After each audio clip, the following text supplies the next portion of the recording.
Well, hey everybody, my name is Ken. I'm the pastor here at Epic, and whether you are at Center City or Fairmount or Roxborough or watching online or right here at Parkside this morning, I want you to know I'm so glad that you are at church today. It's going to be a great day as we jump into week 2 of this series all about fear. All about fear. So last week we launched this thing off and we learned some stuff. The first thing we learned was this, what is it? What is fear? We defined it. Here's how we defined it. We said fear is an emotion. It's something that you feel, and it's caused by the belief that someone or something will potentially cause us harm or loss. It's an emotion that's caused by the belief that someone or something will potentially cause us harm or loss. It's the feeling that we get in response to some perceived threat somewhere out there in our future. Now, we also learned that there's a couple different types of fear. There's good fear and there's bad fear. Here's what we learned about good fear. Good or healthy fear actually protects us, right? This is why we don't run out in traffic, because we have a healthy fear or a good fear of being run over, all right? So good or healthy fear protects us. It'll keep you alive. That's important. And we also learned this about bad fear. Bad or unhealthy fear actually restricts us. It'll keep you from some things. Think about in your own life. Surely there's been times where fear has kept you from doing something, kept you from experiencing something, kept you from having something. For some of you, it's fear that's kept you stuck where you are. For others of you, it's fear that kept you from ever committing to something and going deep in a relationship or going deep toward a certain career, and you just kind of float from one thing to another. Fear, it keeps you from some things. And what we discovered about this kind of fear is this. Fear is a thief. It will rob you. It'll rob you of joy. It'll rob your peace. It'll rob your hope. And ultimately, it robs you of having the life that God always dreamed for you to have.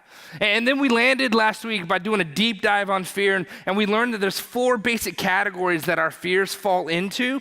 And we talked about how God actually has an answer for each and every one of those categories. So if you missed it last week, or if you know somebody who really needs to hear what we've been talking about for the last couple of weeks, man, I want to encourage you, make sure you go online. The message and this whole series is going to be online for you to watch and share, so make sure that you do that. All right, today, I'm pumped. Here we go.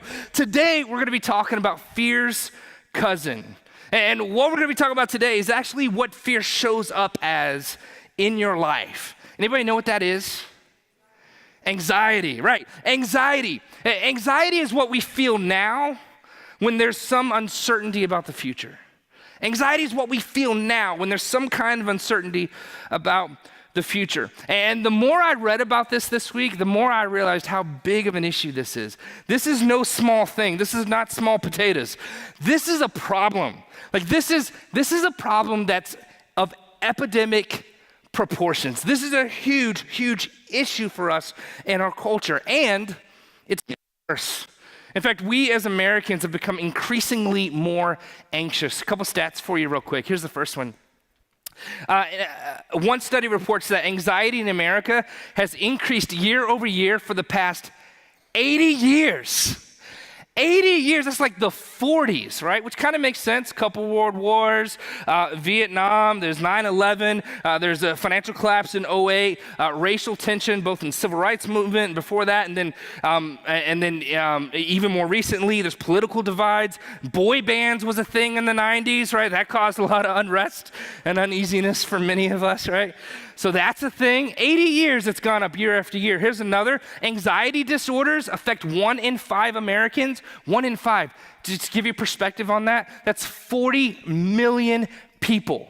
40 million people. Here's another one. The American Psychiatric Association reported that millennials in particular are the most anxious generation. The most anxious generation. Get this. Of all time. Of all time, which is crazy to think about, because there was a day when people woke up in the morning and most people didn't know how they were going to eat that day. Yet somehow we have figured out how to be even more anxious than those people. Are you serious? How is that even a thing? And then lastly, Barnes & Noble's reported last year that book sales on the topic of anxiety jumped 25%. Come on, this is a problem. It is not okay, and it's not that we're just a little more aware now. No, This is a problem that's growing, and it's because more and more of us are dealing with anxiety. Now, there's a lot of theories as to why this is the case, why it's such a big deal, why it's getting worse and worse. And most of them come down to the fact that we're just more informed now as people than we've ever been throughout all of history. We have access to more information than we've ever had access to.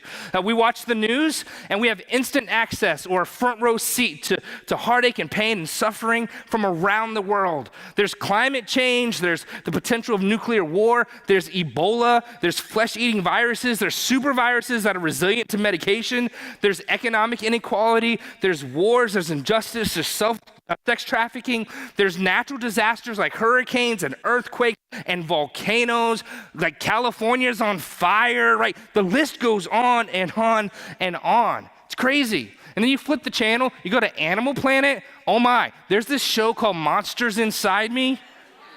It's all about parasites that live in you as a host body. I'm like, no, thank you. I was better before I even knew that was a thing. It's like don't tell me that, right? Top of that, information about anything you can imagine is more readily available to us than ever before. It's just a Google search away. Isn't that true?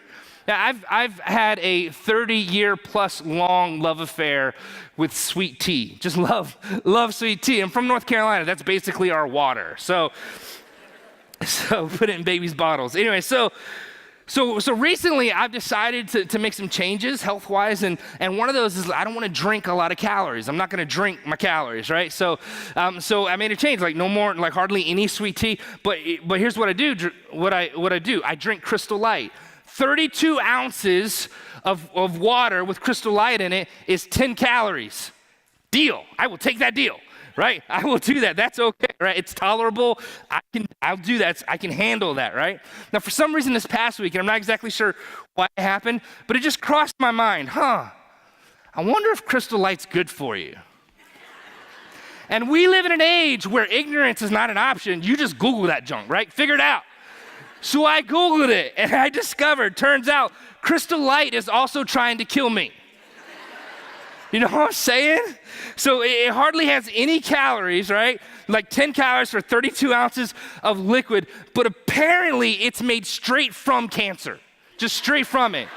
Like they found some cancer, and they squeezed it and wrung it out, and Crystal Light just came out, and that's where it comes from. So not a good situation, right? That's a crazy, crazy thing. And here was one Google search ruined my whole week. I was like, oh man, I wish I didn't ask. Like what? This is not okay. It's like everything's trying to kill me. Everything. All the things are trying to kill. Like it's like sweet tea and Crystal Light met up in a dark alley somewhere. And sweet tea was like, hey, I've been trying to get the job done, but I think he's on to me. You're gonna have to take it from here. Crystal Light was like, I got this. And then there's the impact of social media in our lives. 1.5 billion with a B people visit Facebook at least once a day. 1.5 billion. And that's just one social platform. There's Instagram and Twitter and everything else, right? Studies show, get this, that people who frequent social media have lower self-esteem and have significantly higher levels of anxiety and depression. What is that about? I think it's because of the constant bombardment of everybody else's highlight reel, because that's what that is, right? You get to see the best of from everybody else, and all it does is remind you how lame your life is in comparison. Now, that's not true. Your life is your lame. That's sad. Don't even call it your life. It's like, this is my lame. I renamed it. Your life isn't as lame as you think it is, right? Everybody else's life is lame too. It is, it's true, right? But that's how we feel in the moment. Whenever we compare, we're like, oh man, this is not good, you know? You look at what people did on the weekend, and you're like, oh, they went to Dubai. How did they get to Dubai? I went to IKEA. Like that was kind of exotic for me. I was like, oh, this is some stuff in German. Get a bratwurst while I'm here.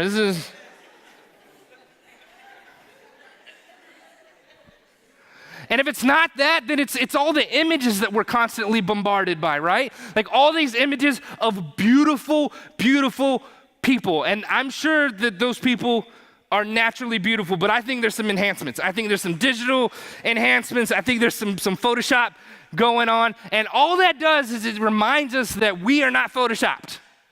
That we walk around just kind of, this is what it is. You can't fix it. It just is, right? And this is where people start to think stupid thoughts. Like young ladies think, oh man, I've been watching, Kim K. West. I think I need to get my butt fixed. Listen, your butt's not what's broken. It's your self-esteem.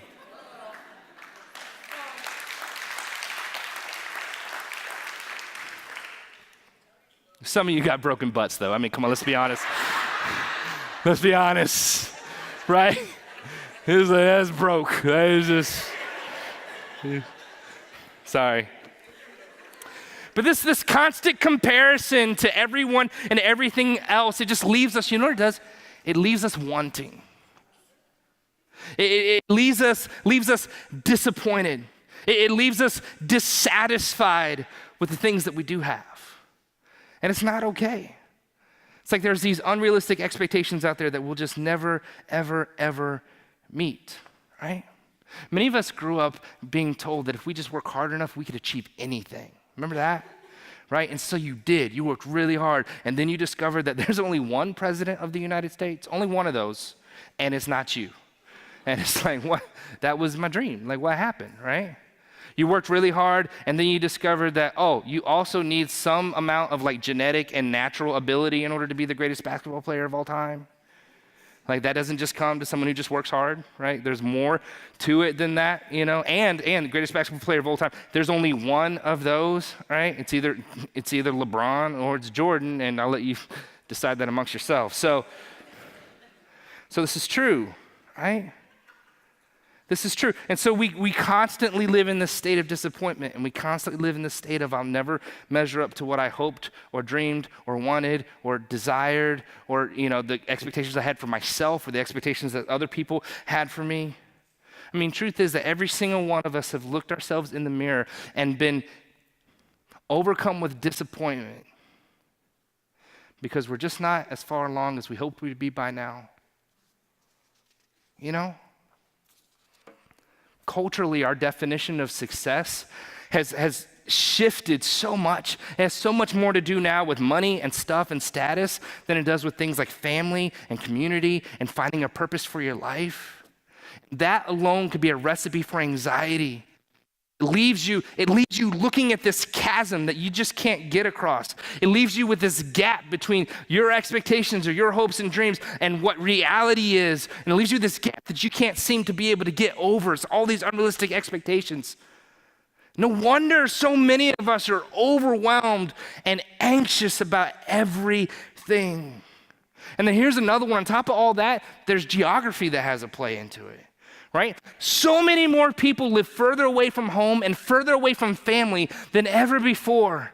So many more people are more transient than they've ever been. And because of that, people have less community and less of a sense of belonging than ever before. Get this, most men have zero significant or meaningful relationships outside of their girlfriend or spouse. Zero. And studies show that people that don't have strong relational connections to others are 3 times more likely to die than those that do.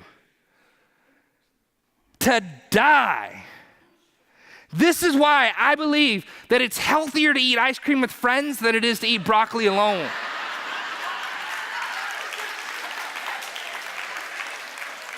This is science, people. Stand by this statement. And that's the reason why we want every single person at Epic to be in a life group. It's because you need to be known. You need to be in a group or you might die.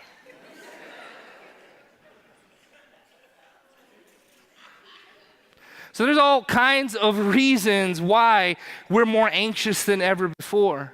And maybe after hearing me talk about this for a little bit and kind of build the case for how big of a deal this is, you might be thinking, well, Do I?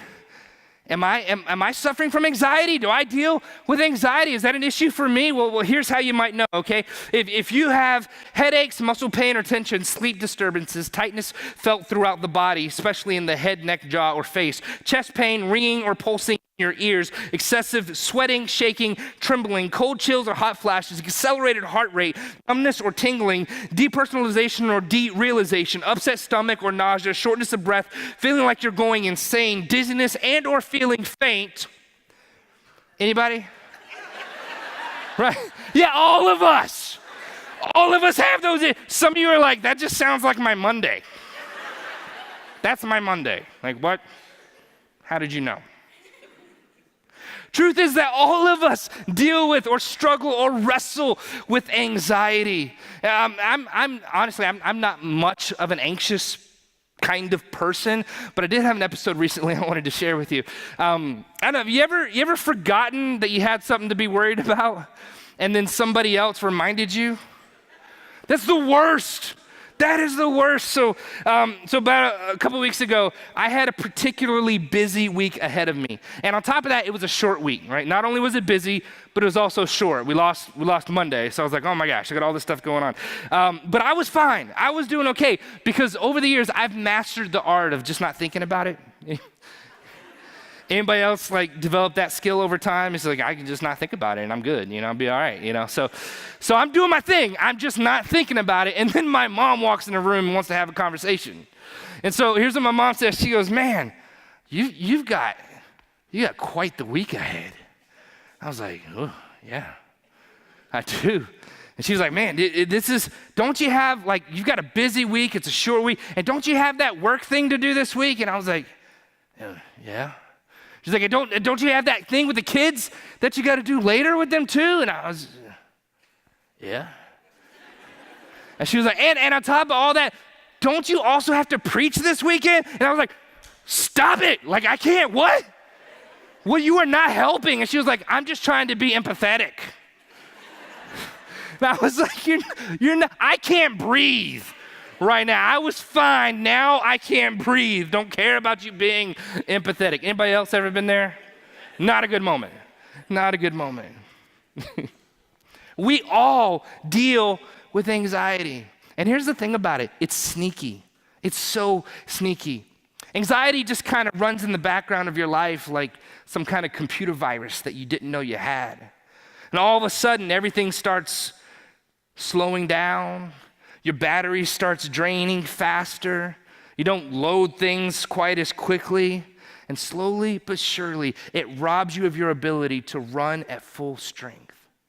That's what anxiety does. Someone said it this way. They said anxiety is like a rocking chair. It gives you something to do, but it gets you nowhere. Isn't that true? It's like there's all this energy being spent, there's all this effort that's going into this thing, this anxiousness, but you're just not getting anywhere. It harms you and helps no one, you included. And I don't want that for you. And I don't want that for any of us. And so here's the question that I want to spend the rest of our time answering this morning. Here it is. What do we do? Like, what do we do? When anxiety crashes the party and you're overwhelmed and overcome, what do you do? Dr. Marla Deibler is from the Center of Emotional Health of Greater Philadelphia. Actually gives a bunch of tips in an article that I read earlier this week. It actually just came out this week. She said, first you gotta know that anxiety is normal. It's our body's natural response to stress. Number two, she says this, you gotta acknowledge that it's there. Like, as opposed to my preferred method of just not thinking about it, right? That is not recommended. All right, don't do that. He says, hey, you shouldn't ignore it. You shouldn't push it away. Acknowledge that it's there. Number three, she actually encourages people to go do things that may cause them to be anxious. And here's why. She says, if you'll do things that will cause you to be anxious, then you'll prove to yourself over time that you can be successful at those things in spite of being anxious, or in spite of having anxiety about those things. So that's a big one. Number four is this. She says, remind yourself that your thoughts are not always objective and or true. And they're not. They're not. Listen, sometimes, like, so many of my thoughts just are not helpful. It's like, that is not a helpful thought. You know what I'm saying? And you have the power to determine whether or not your thoughts are worth any more of your attention. Like, you have the power to determine that. Here's another one. She says, hey, you need to make sure that you practice self-care. So eat well, sleep well, and exercise, right? It seems like this is the recommendation for, like, solves everything, right? Eat well, sleep well, exercise, do those things. Number 6, stay connected. Don't isolate yourself. Make sure you move toward community, not away from community. Number 7, take a break. Sometimes, and I found this to be true for me, sometimes a change of pace and a change of place can bring a change of perspective. You know what I'm saying? So sometimes you need to take a break, just go outside, just take a break.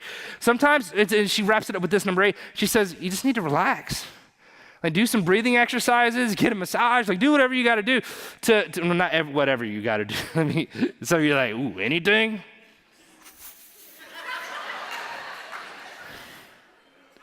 No, I knew somebody went there, so don't act all, I was like, ooh, I don't. I know you. You know how I know? I'm Facebook. I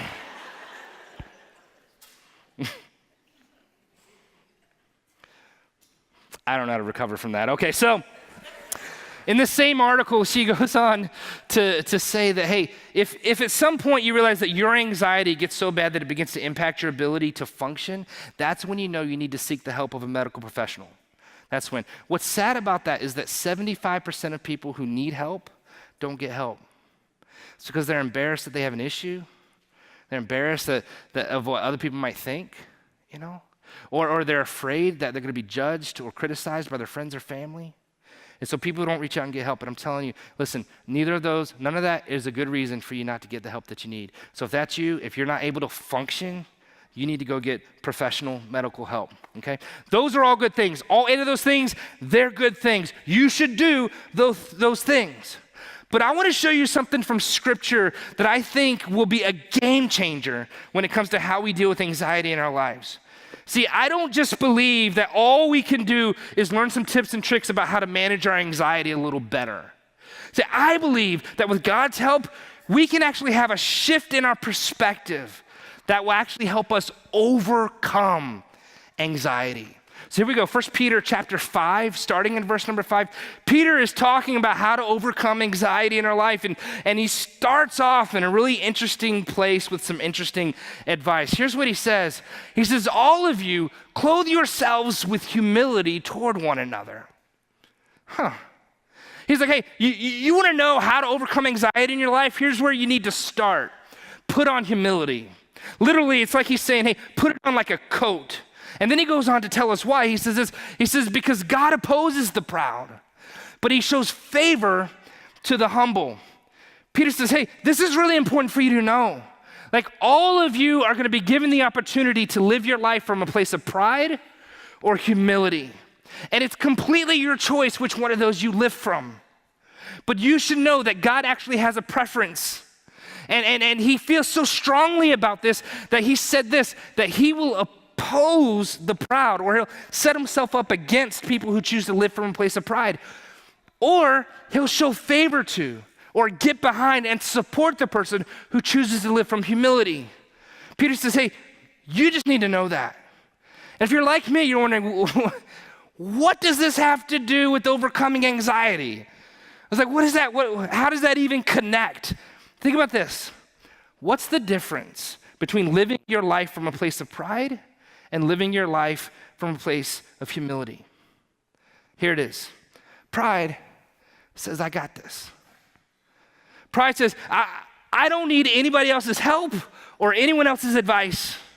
Like, my challenges are my own, good or bad. I'm responsible for my own future. I got this. Concerning my career, I got this. Concerning what happens in my romantic relationships, I got this. Concerning how I manage my money, I got this. Concerning my health, I got this. That's what pride says. I got this. Humility, on the other hand, humility says, I can't. Like, I recognize that though there are some things that I can do that kind of point my life in a general direction, the truth is that ultimately, I can't control what happens in the future. I just can't control that. I can't control what happens in my career. My company could go bankrupt tomorrow. I can't control that. I can't control romance in my life. I can't make her love me.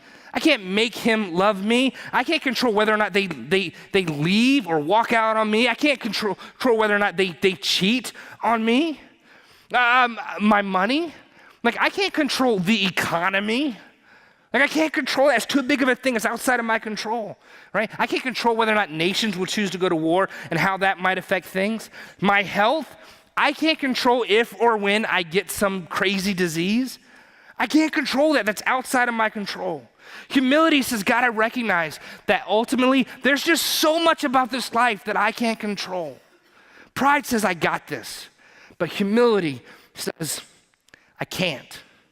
In fact, I know that I can't. And Peter would lean in at that moment and he'd say, and that's the key. Knowing that you can't. Because the moment that you know that you can't is the moment that you can begin to recognize that you recognize your need for someone who can. The moment that you recognize that you can't is the moment you can begin to recognize your need for someone who can.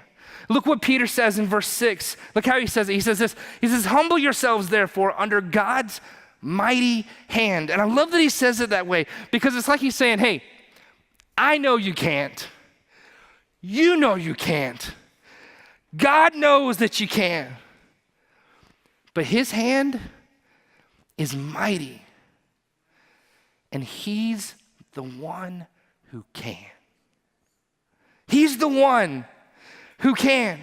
He says, humble yourselves, therefore, under God's mighty hand, that he may lift you up. Isn't that good? He says, hey, if you'll acknowledge that you can't and look to the one who can, then God's promise to you is that he'll lift you up. And then there's this little part at the end that's a little bothersome. It's a little troublesome. In due time. He'll lift you up in due time. Now, this is actually the hard part of this verse because the truth is that our idea of due time is completely different oftentimes than God's idea of due time. Isn't that true? Right? Our idea of due time is like right now. Like right now would be great. Like this moment, right here, right now. I said the prayer. Now do it. Come on. Let's go. Genie Jesus. Come on. If you would just, that would be awesome. That's our idea of due time. But God's idea of due time is often different than that. And honestly, we should not be trusted with determining what due time is. I mean, come on, think about this. We are the same people who burn our mouths on Hot Pockets.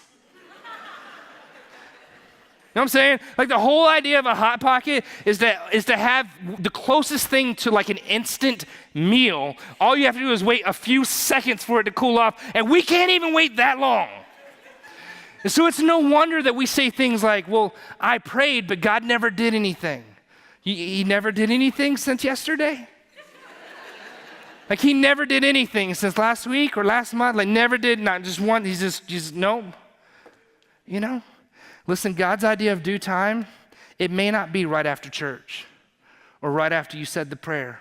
It may not be next week or next month or next year. In fact, God's idea of due time, it may be a long time from now. But here's what I know. When I read this verse, I'm reminded, humble yourselves therefore under God's mighty hand. I'm reminded all over again that with every anxious thought that I have and with every uncertainty that I face, I have a decision to make. Am I going to trust this to my hands or mighty hands? Am I going to trust this to my hands or am I going to trust this to mighty hands? It's one or the other, my hands or mighty hands. Come on, when it comes to my career, it can be in my hands or I can place it in mighty hands. When it comes to my marriage, my relationships, it can be in my hands or I can place it in mighty hands. When it comes to my finances, it can be in my hands or I can place it in mighty hands. When it comes to my kids and their future, it can be in my hands or I can place it in mighty hands. That's the reason why being a follower of Jesus and being a person of faith is so great. It's because it gives you a better option than just having to do this life on your own with just your two hands. It gives us the opportunity to be at a place where we get to see what happens when God, whose hands are mighty, is involved. Man, that's a whole nother level. Look what he says in verse 7. Peter goes on, he says, just in case I haven't been clear about this whole anxiety thing, right? For those of you that are just kind of catching on, here's what he says. He says, cast all of your anxiety on him. Why? Because he cares for you. Cast all your anxiety on him because he cares for you. He says, listen, there's a God in heaven who knows your name. He knows everything there is to know about you. He knows every fear you've ever had, every anxious thought that keeps you up at night. And because he cares for you, he invites you to take all that worry, all those doubts, all those concerns for the future, all that uncertainty, and cast it or place it on him to carry. See, I think it's entirely possible that much of the anxiety that we experience from day to day actually comes from carrying things that we were never meant to carry in the first place.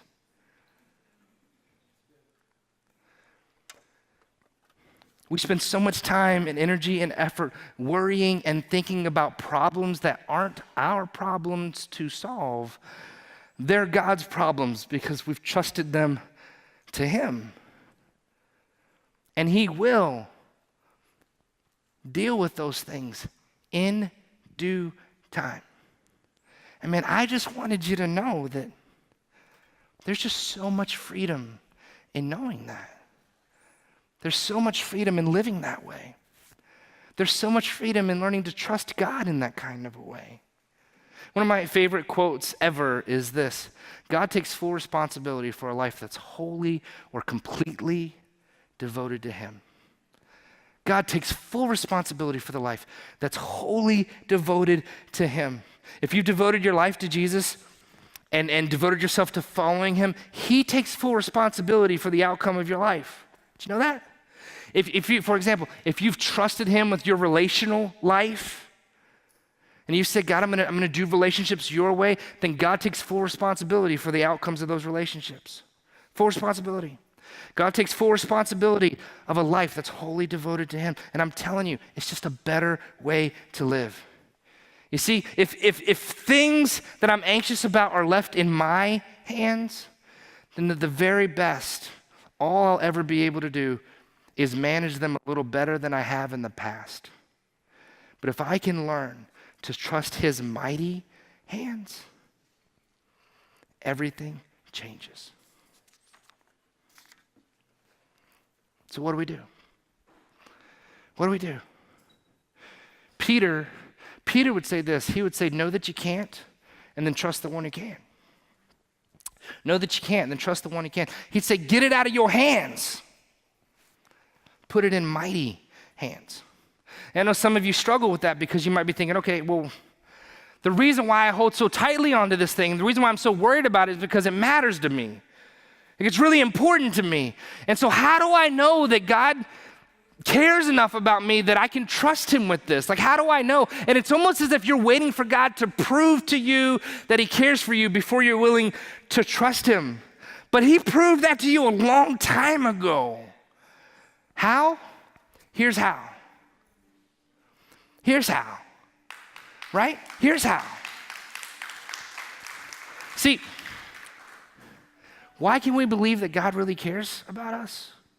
What has he ever done to prove that he cares? You see, at the center of our faith isn't just a bunch of things that Jesus said. At the center of our faith is something that he did to demonstrate his care for us, his love for us. He gave his life to prove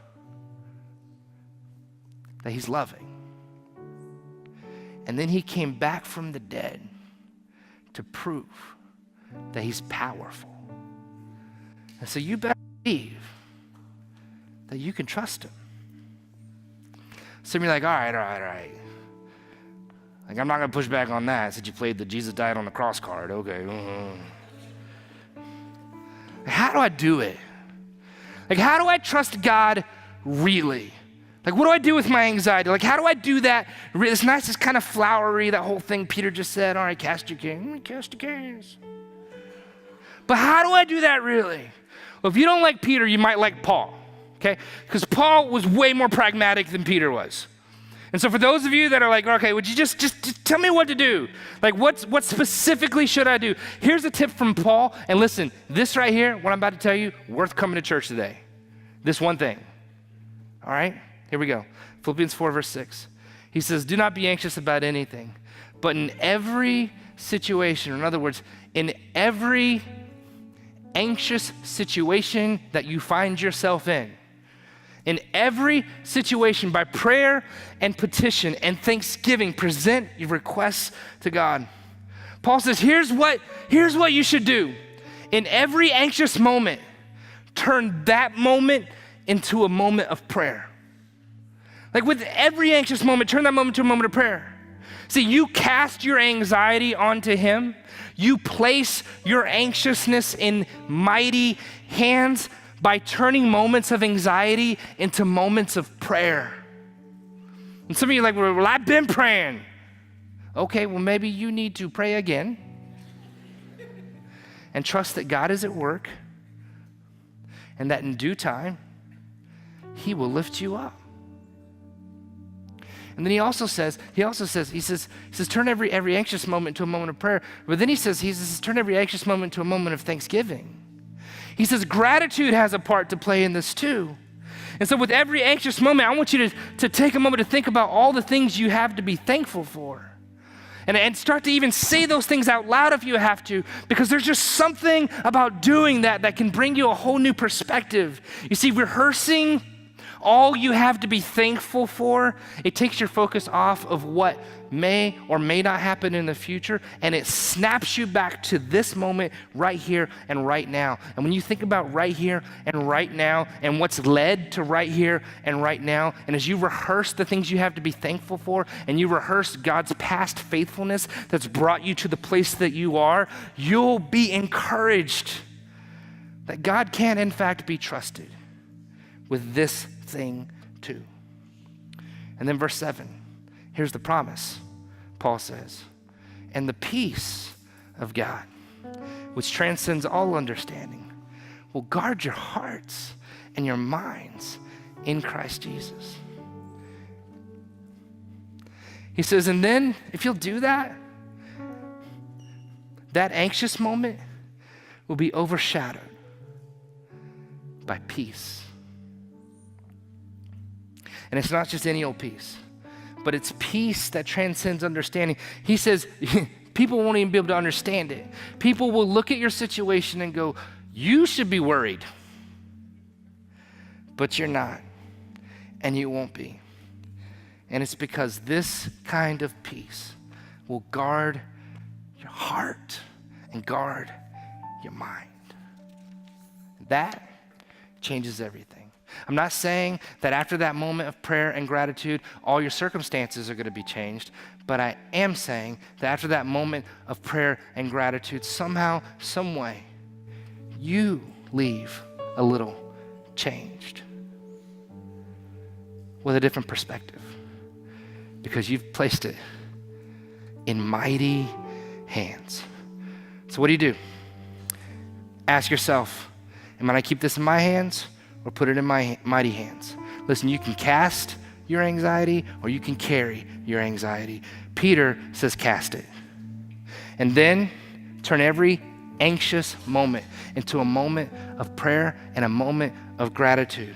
And that's how you'll know and experience the peace of God. Amen? Amen. Let me pray for you. God, thank you for every person here, and I just pray you give us the wisdom to know what to do with what we just heard and the courage to do it. In Jesus' name, amen. God bless you guys.